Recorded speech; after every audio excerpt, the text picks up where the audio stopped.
El tema de hoy, llamados a la comunión con Cristo.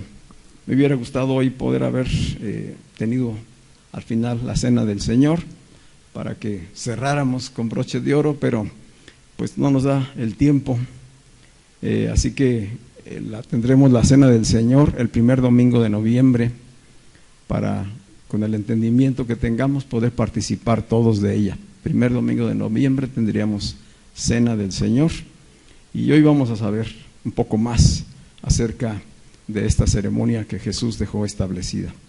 Así que el tema, llamados a la comunión en Cristo, y estamos hablando pues hoy de la comunión, que es la segunda etapa de la ruta de vida, de la ruta de crecimiento y transformación en la cual Casa de Bendición va a caminar. ¿Podemos ver la diapositiva de la ruta? Donde están las 4. Hace 8 días comencé a hablar de la primera etapa de la ruta, ¿verdad? Que es conversión. Cada una de las etapas de la ruta es muy profunda en cuanto a su conocimiento teológico, conceptual. Realmente no puedo abordar en un domingo, en una charla de domingo, toda la profundidad que tiene. Entonces lo que estoy haciendo es darles una introducción para que tengan un panorama general de lo que es la etapa, y en su momento el discipulado sería el que profundizaría en cada uno de los temas, ¿verdad? Entonces vimos lo que es conversión. La conversión tiene su esencia en el llamado de Dios a venir a Jesucristo para ser reconciliados con Él, de tal manera que el fundamento principal de la conversión es la obra completa de Jesucristo, es decir, su sacrificio, su muerte, sepultura, resurrección e impartición en los creyentes. Eso es lo que contiene en general la conversión, y decíamos que el resultado de esa primera etapa de conversión pues es 3 palabras claves: cambio, debe haber un cambio, debe haber una transformación en la persona, debe haber una nueva identidad, producto de una nueva naturaleza, y tiene que haber un testimonio, un fruto. Entonces la conversión, 3 palabras claves: cambio, identidad y testimonio. Así que vamos apenas en la segunda etapa de la ruta. Vemos la diapositiva de la conversión, la 18:10, solamente para que ustedes vayan recordando. Hablamos acerca de esta etapa y de todas las bendiciones que tenemos a través de Jesucristo en la conversión. La conversión ha de ser una transformación desde el interior, que solamente el Espíritu Santo puede hacerla, y que por lo tanto es Dios quien hace la obra en nosotros, no tanto somos nosotros. Nosotros no lo encontramos, Él nos encontró primero, ¿verdad? Dice Romanos 8:29 al 30, a los que antes conoció, a estos predestinó, para que fuesen hechos conforme a la imagen de su Hijo. Y a estos que predestinó, los llamó. Y a los que llamó, los justificó. Y a esos que justificó, a esos los envió también, ¿verdad? Entonces estamos en ese proceso. Hay una ruta que está descrita en la Escritura desde el principio, desde Génesis hasta Apocalipsis. Abraham siguió una ruta. Dios le dio una visión, le dio una misión y tuvo que seguir una ruta. Y conforme fue avanzando, fue descubriendo la total revelación y el propósito de Dios. Esa ruta la continuó Isaac, la continuó Jacob, y así llegamos hasta Moisés, al llamado de Moisés, que también siguió una ruta para llevar a Israel de Egipto al desierto, al encuentro con Dios, y finalmente esa ruta la continuó Josué y los introdujo en la tierra prometida. Vemos que la iglesia naciente, la iglesia de los Hechos, siguió una ruta. Si la iglesia no nació inmediatamente, ¿dónde empezó? Con Jesucristo. Con Jesucristo, que también siguió una ruta de vida, siguió una visión, siguió una misión. Él lo hizo a sus discípulos, les dio visión, les dio misión, Todos seguimos una ruta de vida, todos seguimos una ruta según el propósito eterno de Dios. No se puede concretar una visión y caminar en una misión si no se conoce la ruta, ¿sí? Por eso estamos caminando, descubriendo esta ruta que Dios nos ha dado. Así que estamos hoy entrando a la segunda etapa. Vamos a la comunión. Decíamos que he titulado el mensaje Llamados a la comunión en Cristo, que es la segunda etapa del discipulado. La palabra comunión, común, unión, una unión en común, proviene del término griego koinonía. Ya hemos a lo mejor alguna ocasión usado o escuchado esta palabra griega, koinonía, que significa compartir en común. Koinonía es compartir en común y principalmente se usaba para hablar del tiempo de intimidad, de comunión en lo familiar, en el vínculo del amor, participando de una cena. Bíblicamente hablando, esta comunión alude al vínculo, o más bien los vínculos de amor y de fe que hay entre los nacidos de nuevo, entre los creyentes. Esta es la comunión, es el llamado a la koinonía. Todos los que han nacido de nuevo, unidos, vinculados en el amor y la fe. La raíz de la palabra koinonía, pues es koinonos, también del griego, que indica socios en unidad y esencia, socios en unidad y esencia común. En este caso espiritual, esa unidad y esa esencia que nos une en lo común, en la comunión, es Cristo. Esa unidad y esencia que nos trae a la comunión es Cristo. Dice la primera carta a los Corintios, capítulo 1, versículo 9, primera de Corintios 1:9, dice: fiel es Dios por medio de quien fuiste llamados a la comunión con su Hijo Jesucristo, Señor nuestro. ¿Quién es el fiel? Fiel es Dios. Esta es una de las cualidades de su carácter. Fiel es Dios. Por medio, o sea, es Dios quien nos hizo un llamado. Fuimos llamados a la comunión con su Hijo Jesucristo. Es decir, la salvación, la conversión, es un acto soberano y de gracia de Dios hacia cada uno de nosotros. Esto debe estar muy en nuestra conciencia, muy enraizado. Fue Dios quien te escogió, fue Dios quien te llamó, por su fidelidad, por su soberanía, por su gracia. Tú eres privilegiado en ese sentido. Él puso los ojos en ti. Tal y como somos, nos llamó, estábamos cantando, ¿verdad? Y hoy nos acercamos sin temor, porque estamos en Él y con Él. Nos llamó a la comunión, a participar de Él, a compartir con Él, a participar en Él, ¿sí? A pertenecerle a Él. Llamados a la comunión con su Hijo Jesucristo, Señor nuestro, dice Pablo a los Corintios. Este versículo, 1 de Corintios 1:9, es el versículo clave de la primera carta a los Corintios, escrita por Pablo. Una carta escrita a la iglesia de Corinto y de la que se habla mucho acerca de los corintios como la iglesia mundana, carnal, la que se desvió de la esencia. Sin embargo, la enseñanza y la exhortación de Pablo, más que criticarlos y condenarlos por sus acciones, es despertarles la conciencia de quiénes son en Cristo y a qué fueron llamados. Este es el versículo clave. Dice, a ellos les está diciendo: por la fidelidad de Dios ustedes fueron llamados a la comunión con su Hijo Jesucristo, quien es Señor nuestro, Señor de ustedes y mío, dice Pablo. Y desarrolla toda su carta para llevarlos al entendimiento de la comunión. O sea, que si tú quieres profundizar esta semana en qué es la comunión, lee la primera carta a los Corintios y empieza a ver las comparaciones que hace ahí Pablo. El resto de la carta, después de este pasaje, es desarrollar, argumentar, exhortar, animar, abrirles el entendimiento para que comprendan qué es la comunión. ¿Será importante? Así que esta es la segunda etapa en el crecimiento espiritual. Primero somos convertidos, pertenecemos a Cristo, estamos en Cristo y ahora aprendemos lo que es la comunión. Cuando Pablo exhorta a la iglesia de los Corintios, los exhorta porque ellos se habían extraviado. Eran principalmente judíos, griegos, quienes habían venido al conocimiento de Dios y habían formado la primera iglesia en Corinto. Pero todo su trasfondo es un trasfondo del estilo de la sociedad romana, muy carnal, muy sensuales, muy ávidos de las cosas del mundo, de los placeres.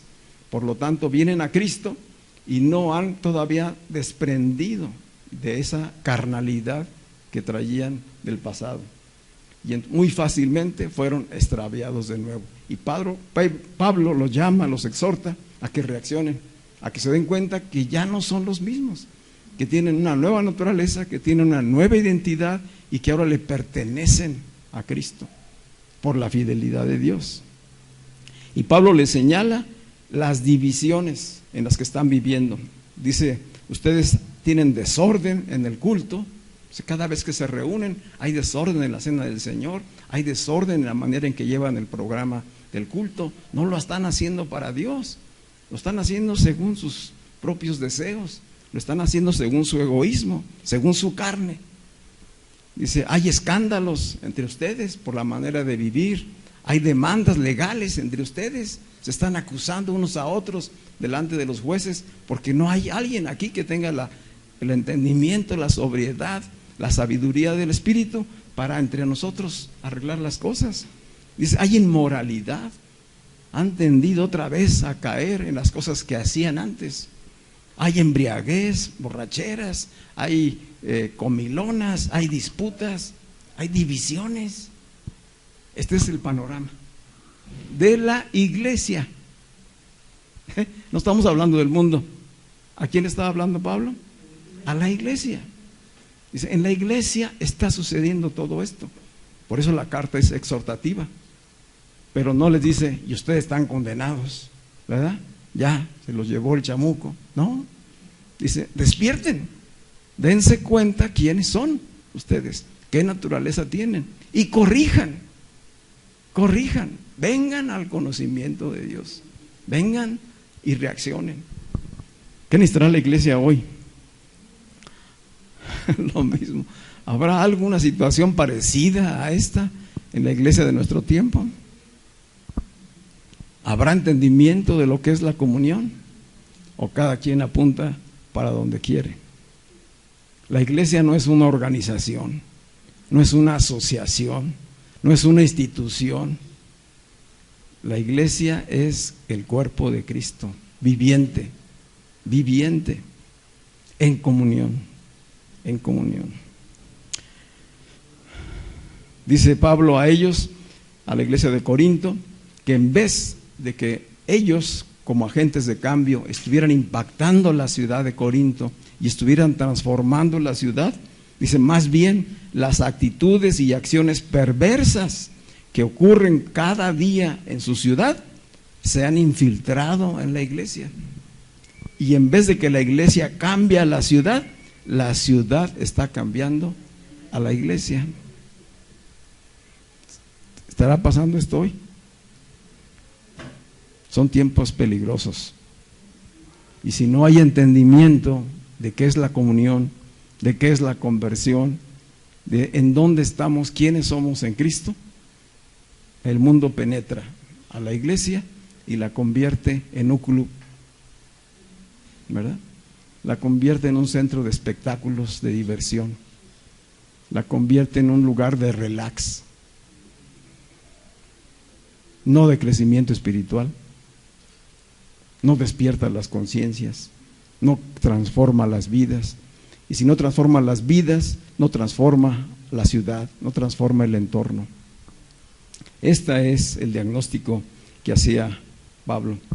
Pero Pablo les recuerda que Dios en su soberanía, en su gracia y fidelidad, les envió la revelación de Jesucristo para que puedan vivir una vida en plenitud sin ceder a los deseos de la carne. Que todos en Cristo están unidos corporativamente. Y Él mismo, Cristo mismo, en espíritu, habita en cada uno de ellos. ¿Sí? Los exhorta, les muestra el diagnóstico y no les dice, ya Cristo los abandonó. Les dice, Cristo habita en ustedes. Dense cuenta, despierten. Cristo está en ustedes y todos ustedes están en Cristo. Vivan como verdaderos cristianos, vivan como hijos de Dios, disfruten de la plenitud de la vida en Cristo.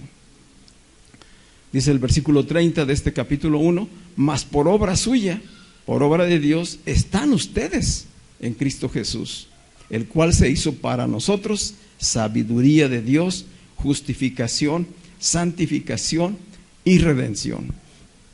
Son parte de las bendiciones que mencionaba hace 8 días en la conversión. Jesucristo se hizo para esta iglesia, para esa iglesia de Corinto, sabiduría de Dios, justificación. Están justos delante de Dios, aunque estén viviendo en pecado. ¿Sí? ¿Se entiende esto? La obra de Cristo se realizó en ellos. Recibieron el Evangelio. Están justificados. Fueron declarados justos delante de Dios. Pero no están viviendo como justos. Están santificados, pero no están viviendo como santos. Están redimidos. Se pagó su libertad, pero están viviendo como esclavos. ¿Habrá algún parecido hoy? Esta carta pues está escrita para llamarles a despertar, a que se den cuenta y regresen a la conciencia y a la comunión en Cristo. Este es el panorama con el que quise iniciar. Es una preocupación desde el inicio de la iglesia, desde el inicio poderoso de la iglesia, ya había estas situaciones. Porque hay una gran resistencia a salir del mundo. Hay gran resistencia y oposición a dejar las cosas del mundo, las cosas de la carne.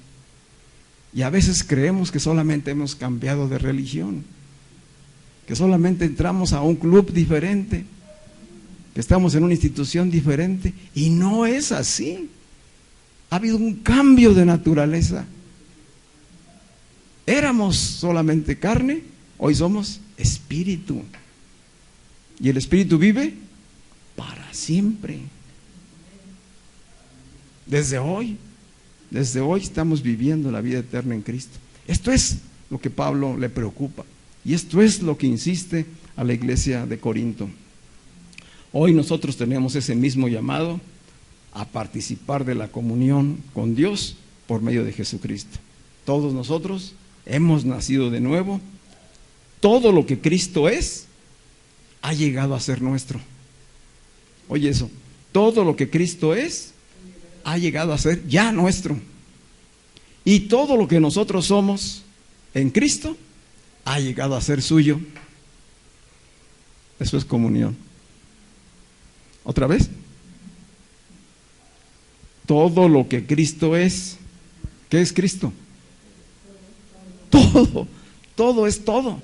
Todas las cosas creadas, en el cielo, en la tierra, debajo de la tierra, visibles e invisibles, todo fue creado por Él, por medio de Él y para Él. Todo eso es nuestro en Cristo.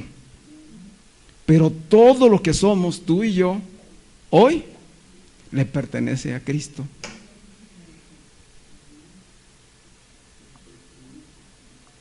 Entonces, hay una pertenencia mutua. Poco decimos, ay, gloria a Dios por todas las bendiciones. Y el día que el Señor dice, dame tu casa, dame tu billetera, dame tu vida. Señor, pues eso es mío. Ah, ¿que no estábamos en un pacto? ¿No estábamos en un pacto de mutua participación? Tú eres mío, yo soy tuyo. Yo estoy en ti, tú estás en mí. Todo es nuestro. Eso es comunión. ¿Estamos viviendo así? ¿O qué tan lejos estamos de la comunión? Así que la comunión no es una doctrina, no es una enseñanza, es una experiencia viva que implica mutua participación con Cristo en el Espíritu y con los que somos de Cristo, con los que somos y estamos en Cristo. Y no solamente los que estamos en casa de bendición, todos los que estamos en Cristo, todos los que verdaderamente estamos en Cristo. La iglesia de hoy, hablando de toda la iglesia, ¿vivirá en comunión? ¿O vive como el mundo? Cada iglesia, una asociación, un club diferente. Cada denominación, su verdad y sus principios.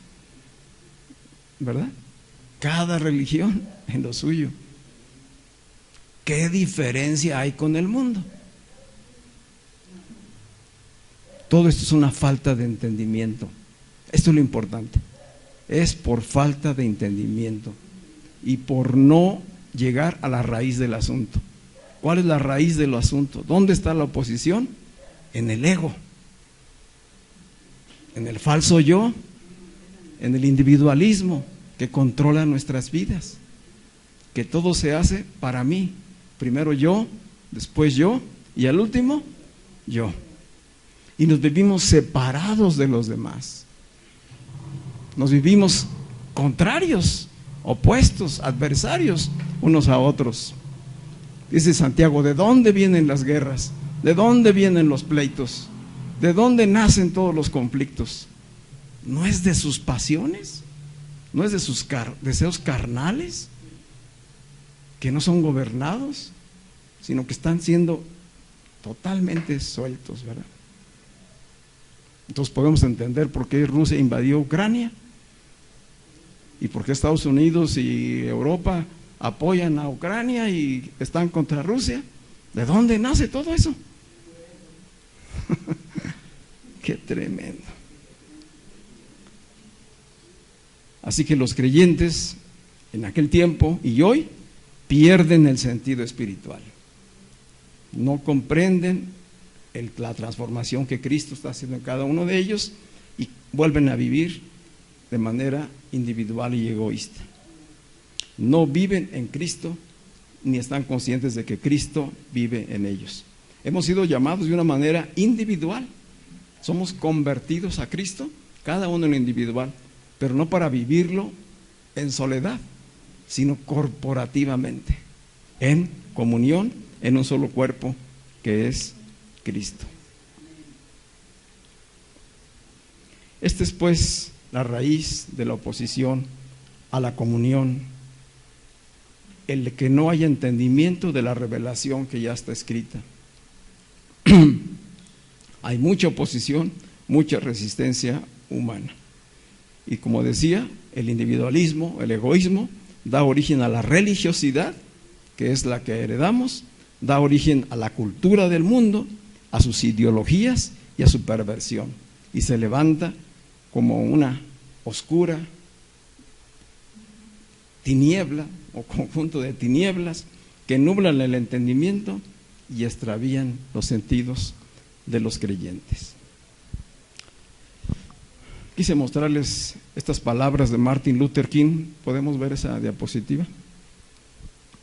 Porque ha habido muchos hombres iluminados de parte de Dios en todas las generaciones que son conciencias despiertas y que le hablan al mundo, que le hablan a la sociedad, pero pareciera que la sociedad tiene los oídos tapados y no responde.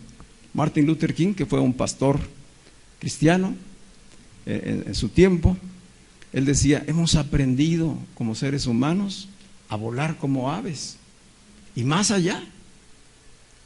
Hoy no solamente volamos como aves, hoy ya salimos de la tierra y están volando en el espacio, en el universo.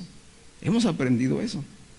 Hemos aprendido a nadar como los peces. Se profundiza en los océanos, ¿verdad? Se bucea y tanta capacidad que tiene el hombre ahora para ir a las profundidades del mar, tanto arriba como en lo más profundo abajo. Dice, pero no hemos aprendido el sencillo arte de vivir como hermanos. ¿Por qué no lo hemos aprendido? Diríamos, porque no nos ha caído el 20, ¿verdad? Porque es más grande la oposición, es más grande el egoísmo, el individualismo y todo lo que crea, todos los ismos, que la visión y la revelación de Dios para nuestras vidas.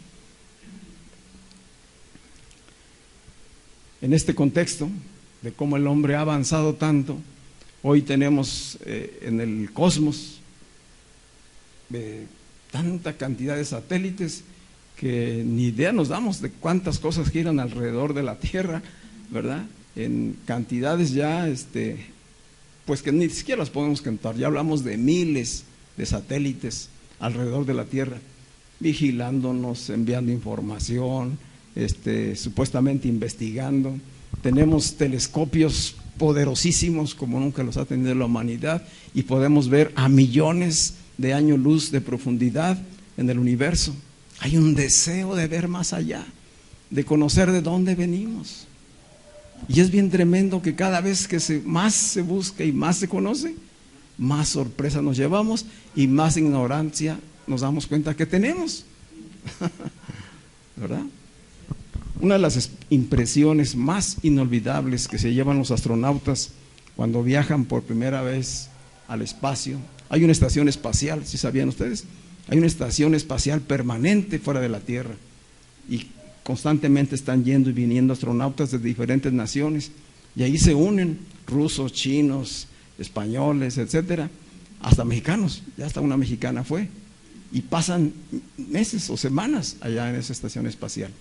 Pero cuentan ellos que la primera impresión de impacto en sus vidas es salir de la Tierra y en un momento dado voltear hacia atrás, vemos la imagen,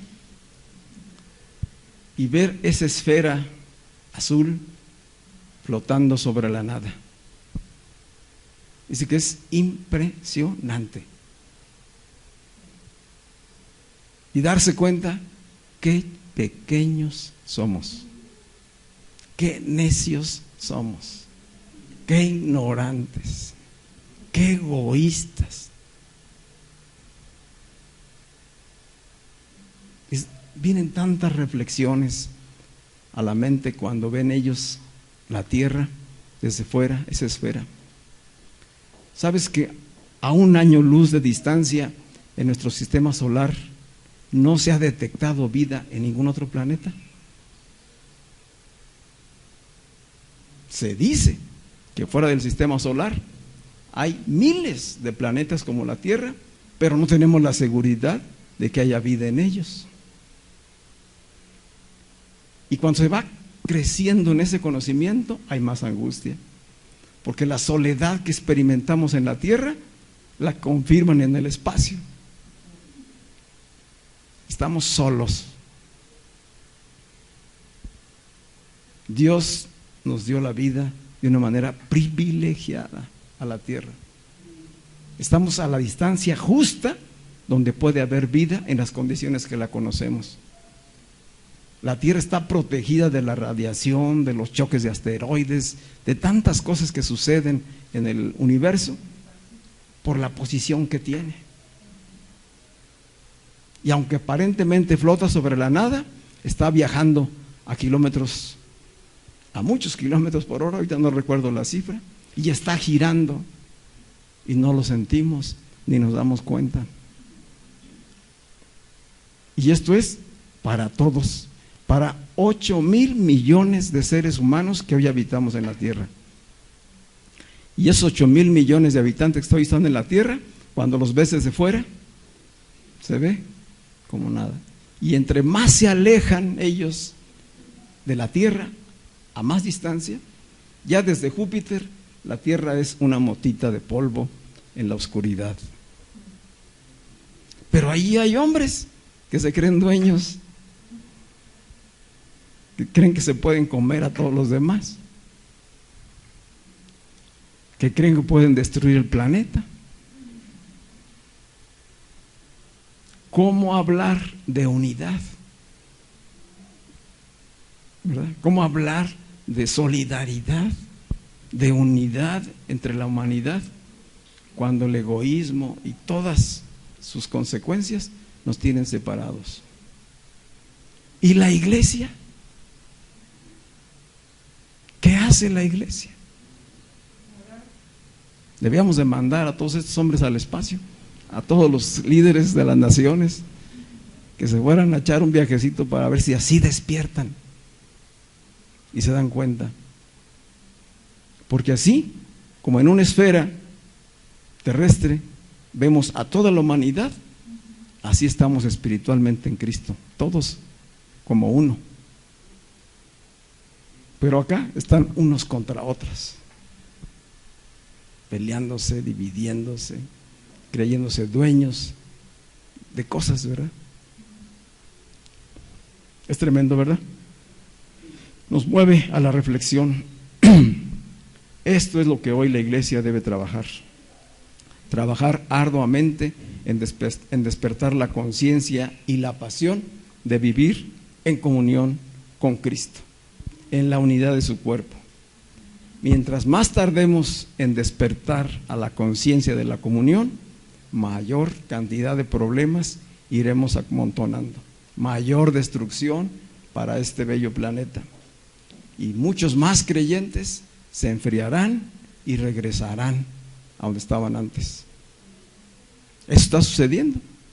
Muchos creyentes que se habían convertido a Cristo hoy están regresando o finalmente abandonan toda creencia por la frustración, por el desencanto, por el testimonio de los que no comprendieron, de los que no enseñaron, de los que no instruyeron, de los que no despertaron las conciencias para comprender qué es la comunión. Así que participar de la comunión y la unidad en Cristo, pues implica pasar por la experiencia de la cruz. Esto es lo que hace la diferencia. La gran diferencia en el ser humano la hace el pasar por la cruz. Si no pasamos por la experiencia de la cruz, jamás nos uniremos, jamás entenderemos lo que es la comunión, no la viviremos. Primero es pasar por la experiencia de la cruz. Esa es la tarea principal en la etapa de conversión, que todo creyente tenga el entendimiento de la revelación, de la obra completa de Jesucristo, para que aprenda entonces a vivir en comunión. A través de pasar por la cruz es como podemos entender el sacrificio de expiación, de redención de Jesucristo, que es el que nos coloca en una comunión vertical con Dios y en una comunión horizontal con los hermanos, con todos los santos.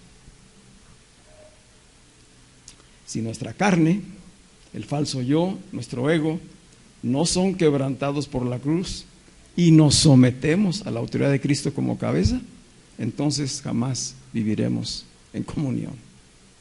Porque es precisamente la cruz la que nos capacita para conocer y disfrutar la vida en comunión con Cristo y experimentar la comunión entre los hermanos. Si toda la humanidad viviera esta comunión, otra tierra tendríamos, ¿verdad? Así que la comunión en el Hijo de Dios solamente la efectúa el Espíritu Santo. Hay ¿cómo podríamos decir? Un énfasis en muchas iglesias de llamar a que la gente se congregue, de llamar a que la gente participe y sirva. Y se exhorta y se grita a la gente y se le quiere mover, obligar a hacerlo. No es una obra humana. Mientras el Espíritu Santo no obre mediante la predicación de la palabra, nadie va a participar porque no hay entendimiento. ¿Sí me doy a explicar? No es con legalismo, no es con obligación, no es con empujar a la gente, porque eso termina en manipulación. Y no estamos para ser manipulados, estamos para ser inspirados por la palabra de Dios, por la fe, y entonces actuar en consecuencia. si la revelación, el entendimiento de la comunión por la obra de la cruz está en nosotros, cada uno nos moveremos a actuar y participar y servir y compartir y dar. ¿Sí? Porque en eso consiste el nuevo pacto. Él ha puesto su espíritu en nosotros, ha escrito su ley, la ley de Dios, en nuestros corazones, para que de una manera natural la vivamos. ¿Sí? No se trata de un látigo, no es una ley de condenación la que nos esté llamando a vivir los estándares de la vida cristiana. Así no se logra.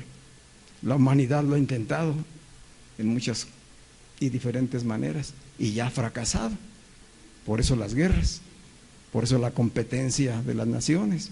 Y las guerras no solamente son militares. Hoy estamos en una guerra muy intensa, financiera, comercial, ¿verdad? De ideologías, queriendo transformar al mundo de acuerdo al deseo de unas pocas personas. Que pensemos y actuemos como ellos piensan acerca de la vida, de la familia, de la religión, etc. Y si no estamos despiertos, pues caemos víctimas de toda esta maniobra. Dice el apóstol Pablo, hablándoles a los Corintios, 1 Corintios 6, 17, que la obra la hace el Espíritu de Dios para unirnos en Cristo. Dice, porque el que se une al Señor, 1 Corintios 6, 17, pero el que se une al Señor, un espíritu es con Él. El que se une al Señor, un espíritu es con Él. Está en perfecta y plena comunión. Nosotros en Cristo y Cristo en nosotros. En consecuencia, la comunión es la condición que debe experimentar, vivir cada uno de los creyentes cuando ha pasado por la experiencia de la salvación y la regeneración.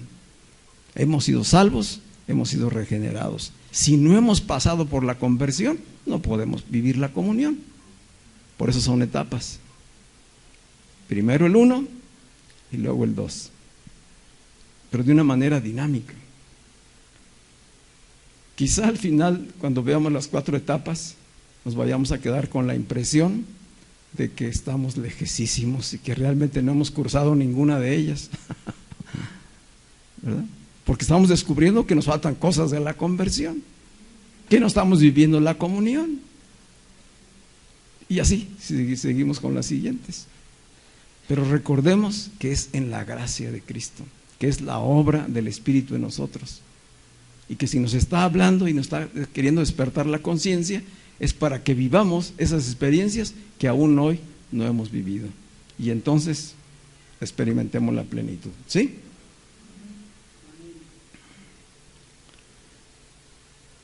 La palabra de Dios nos enseña que esta experiencia de vivir la comunión le fue revelada a la iglesia naciente de los Hechos.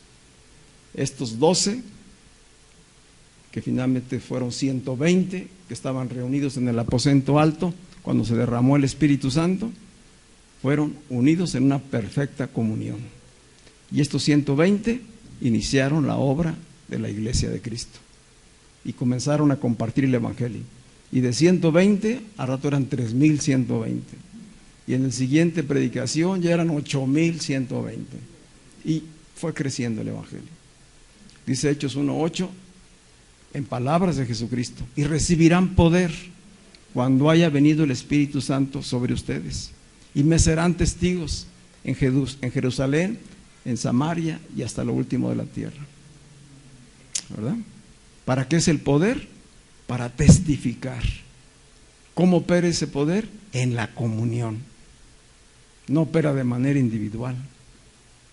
No es que por ahí salió un Superman, un supercristiano, que ese sí está cerca de Dios. Es para todos. Es para todos en comunión. Un solo cuerpo, un solo espíritu. Entonces las palabras claves de la comunión son pertenecer, participar y compartir. Está allí en la diapositiva, ¿verdad, Beto? De la etapa. Palabras claves, que no solamente son palabras, sino son acciones para vivir la comunión, pertenecer, participar y compartir.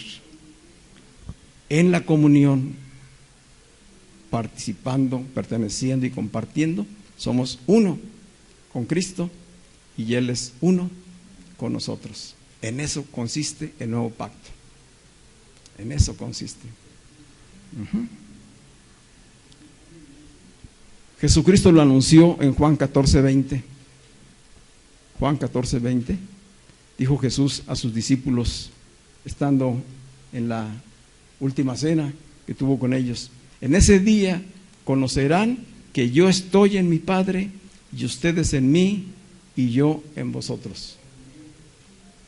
Estas palabras, cuando yo tenía por ahí como 17 años, me volaron la cabeza. El día que las escuché por primera vez, así impactándome. Porque oía muchas cosas, pero no, como que no me habían impactado. Pero el día que escuché estas palabras, ¿qué quiere decir eso? ¿Qué significa estas palabras de Jesús? En aquel día, en ese día conocerán que yo estoy en mi Padre y ustedes en mí y yo en ustedes. Esto es comunión. Hay una comunión perfecta entre Cristo y el Padre. Y Cristo llamaba a la comunión a sus discípulos. Y como nosotros, no lo entendieron en ese día. Por eso dice, en ese día, ¿cuál día? ¿Cuándo conocerían ellos que el Padre habitaba en Cristo, Cristo en el Padre, y ellos en Cristo y Cristo en ellos? ¿Cuándo lo entenderían? Cuando Jesucristo resucitó. Entonces, resucitó y cumplió la promesa de poner su espíritu, de impartirse en cada uno de ellos. Eso ya sucedió y tú y yo lo podemos experimentar hoy mediante la predicación del Evangelio. Por medio de la fe, recibir su espíritu.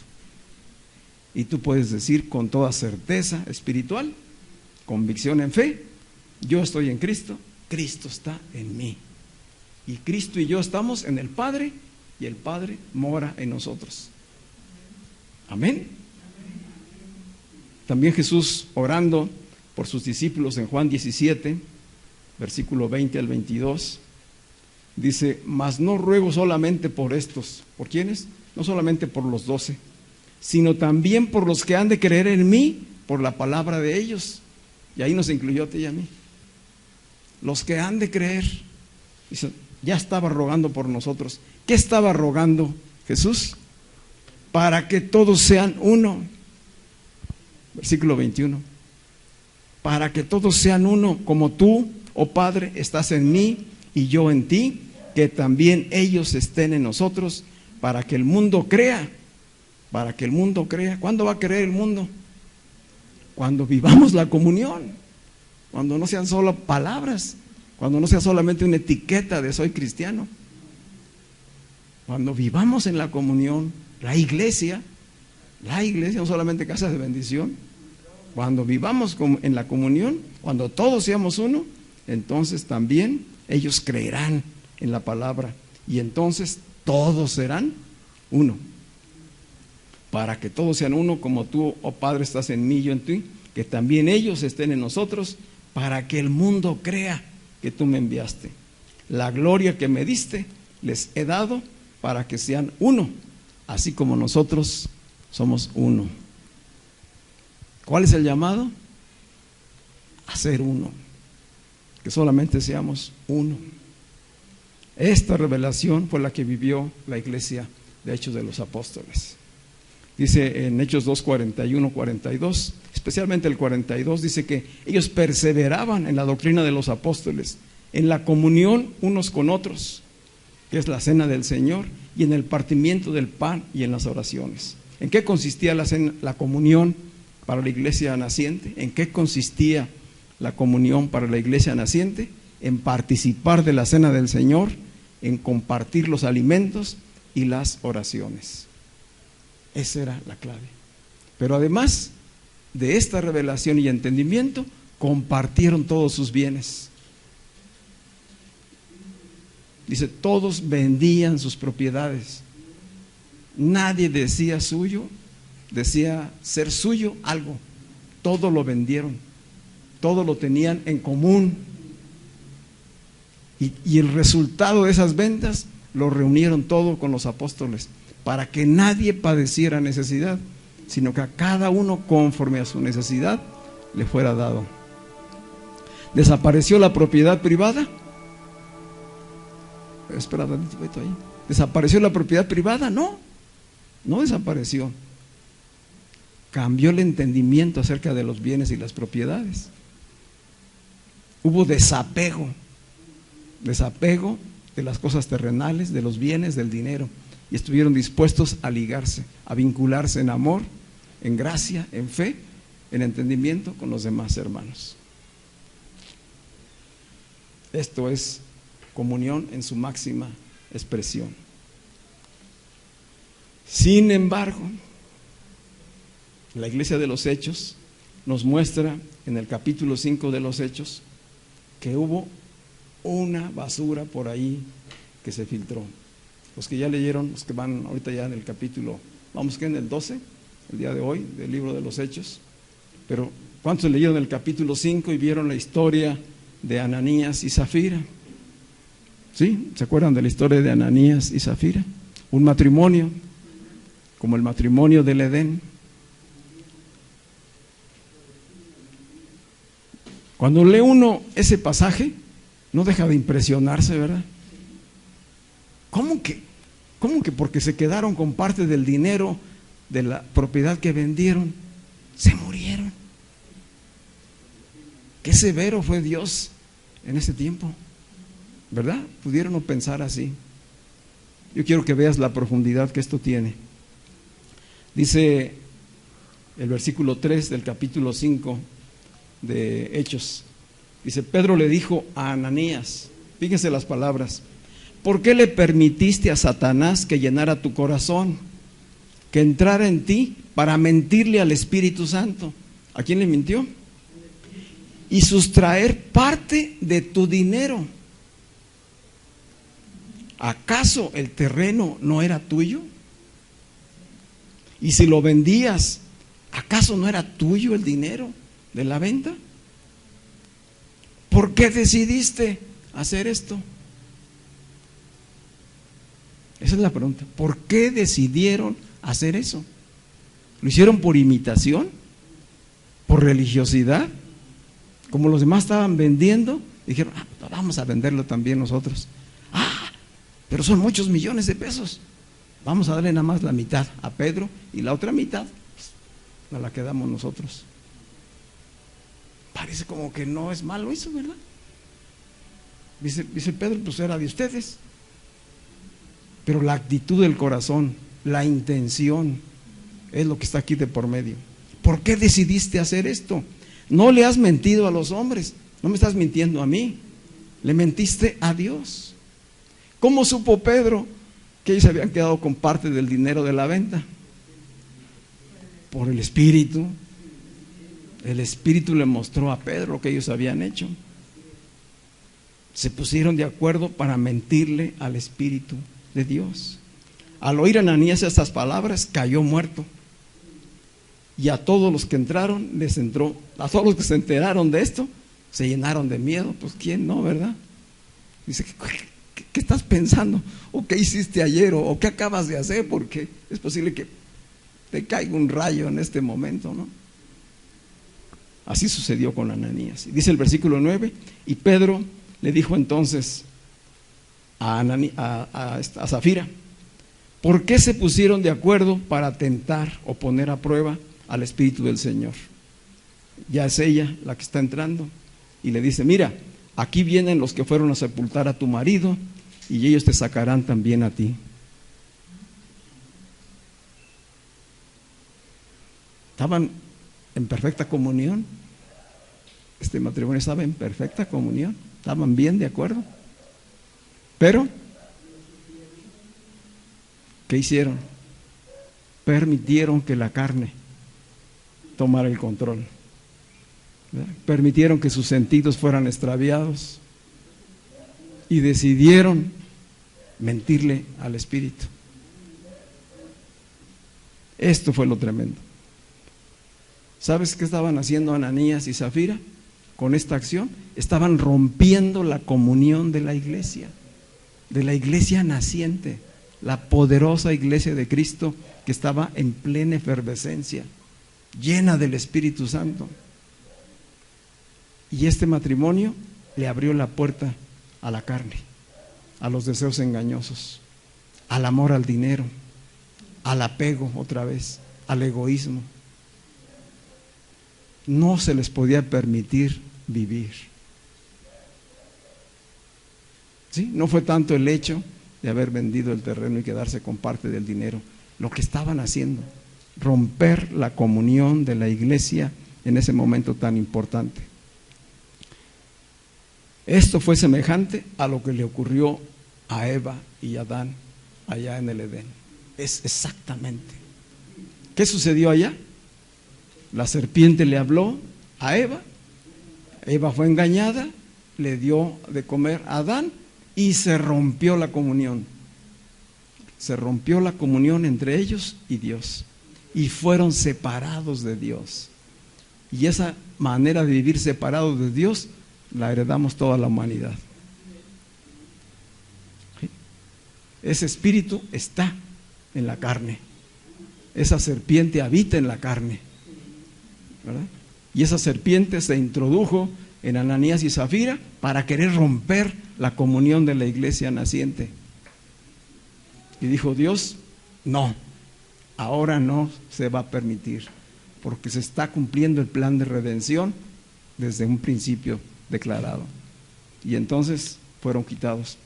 A lo mejor no perdieron su salvación, pero no se les permitió romper la comunión de la iglesia. Fueron engañados por la serpiente, igual que Eva y Adán. Desobedecieron a Dios. Por esta razón fueron arrojados del Edén. Ahora sí, no se podía permitir eso. Y así se cumplían las palabras de Mateo 16:18, cuando Jesús le dijo a Pedro, edificaré mi iglesia. ¿Qué dijo Jesús? Edificaré mi iglesia, y las puertas del Hades, la serpiente, no prevalecerá contra ella. De raíz será quitada. La victoria es de Cristo. Él ya venció a la muerte, al pecado, a la serpiente, a Satanás. Todo está sometido bajo su autoridad. Y Él es el que edifica su iglesia y no permitirá que las puertas del Hades se levanten contra su iglesia, como no lo permitió en ese momento. ¿Nos damos cuenta del valor de la comunión? Vamos a estar de pie.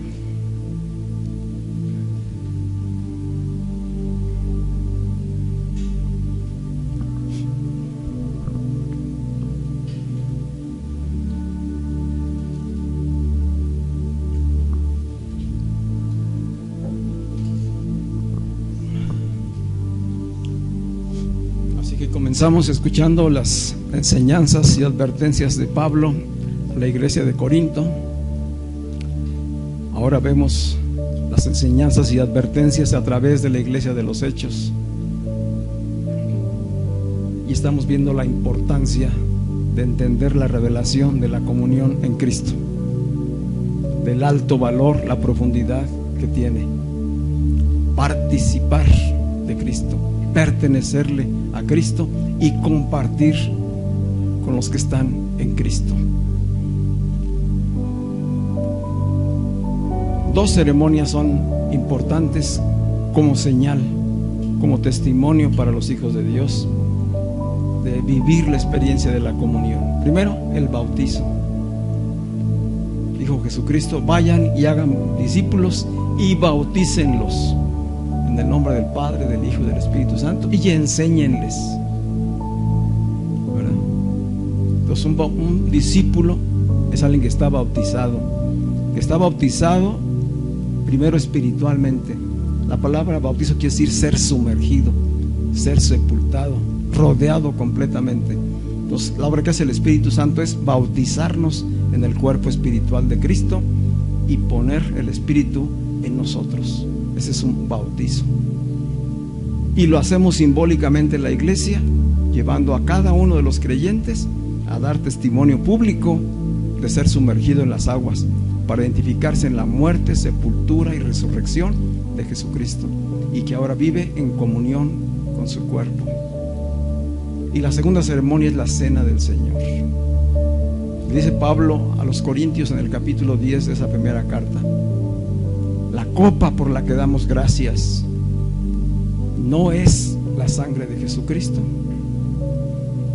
El pan que bendecimos y partimos para comer de él no es el cuerpo de Cristo. Es un solo cuerpo y una sola sangre.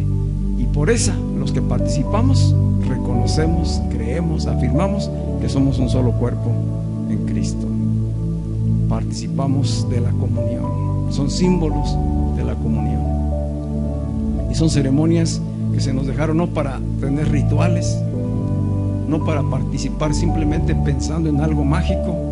No, es para tener una señal, presente de quiénes somos en Cristo, tener conciencia de la comunión y de la obra que ya Cristo hizo en nuestras vidas. ¿Sabes que otra señal que nos ha dado Dios y que la creó desde un principio es el matrimonio? Los matrimonios están puestos como señal, como modelo de comunión para sus hijos, para los creyentes, porque el matrimonio es la esencia, el modelo de la comunión. Así como se une un matrimonio, así está unido Cristo con su iglesia. ¿Y qué señales se establecen en el matrimonio entre un hombre y una mujer? Hay un pacto. Hay un pacto, un contrato que se firma. Hay una joya que llevamos en la mano para recordarnos cada día de que ya no nos pertenecemos a nosotros mismos, sino que le pertenecemos a la esposa y la esposa nos pertenece a nosotros. Y que aunque físicamente no estemos en el mismo lugar, donde quiera que estemos, esto me recuerda que estoy en pacto matrimonial con mi esposa y a ella igualmente de su esposo.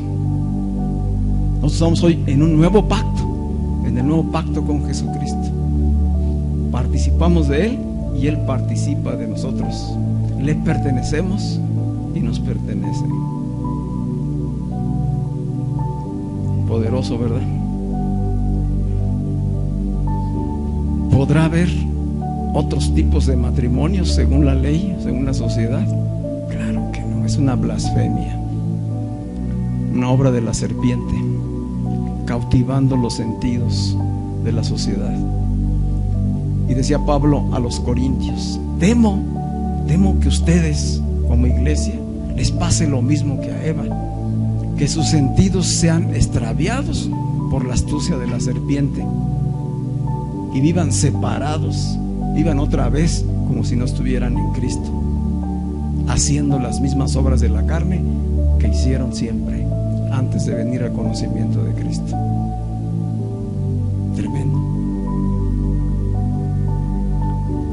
Nos llama mucho a la reflexión esta palabra y este llamado a la comunión hoy a cada uno de nosotros, a despertar nuestra conciencia de qué implica la comunión con Cristo. Y necesitaría, yo creo, por lo menos unos 4 o 5 mensajes más para que quedara completa la enseñanza de esta revelación. Pero hoy hemos entendido un poco más qué es la comunión y el llamado que tenemos a estar en el amor y estar en la fe, perseverando. Amén. Padre, te damos muchas gracias por tu palabra, Señor. Gracias por esta obra poderosa, Señor, que rebasa nuestro entendimiento, Señor.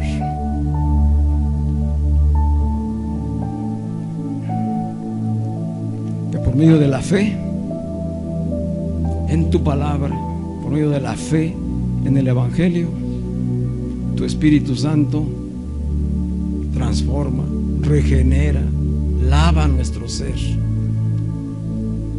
y traes a habitar tu propio espíritu en cada uno de nosotros, Señor.